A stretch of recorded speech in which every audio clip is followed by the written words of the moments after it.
আশা করি কদিন আগে এই চোয়াল ভাঙা বাচ্চাটির কথা যে আমরা বলেছিলাম, আপনাদের জানিয়েছিলাম, আপনারা ভোলেননি তাকে।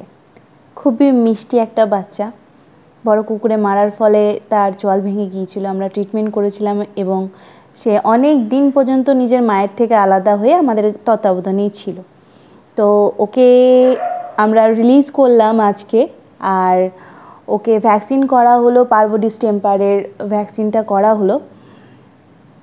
তারপর এতদিন পর নিজের মা এবং বোনের সঙ্গে দেখা করার যে আনন্দ, যে খুশি, সেইটা যে দেখে আমাদের যে এত ভালো লেগেছে, আপনাদের সঙ্গে শেয়ার না করে পারলাম না।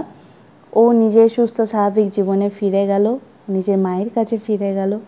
প্রার্থনা করবেন ও যেন সুস্থ থাকে, ভালো থাকে। একটু বড় হলে ওর মা এবং ওর 2 বোনকেই স্টেরিলাইজ করিয়ে দেবো, আমরা আলোচনা করেছি। প্রার্থনা করবেন ও যেন ভালো থাকে, সুস্থ থাকে।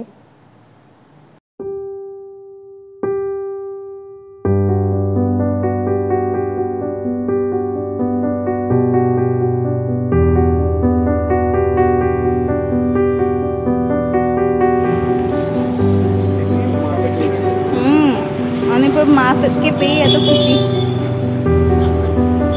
পেট তো ভরা, ও শুধু মায়ের মুখের কাছে যাচ্ছে আর লেট যাচ্ছে।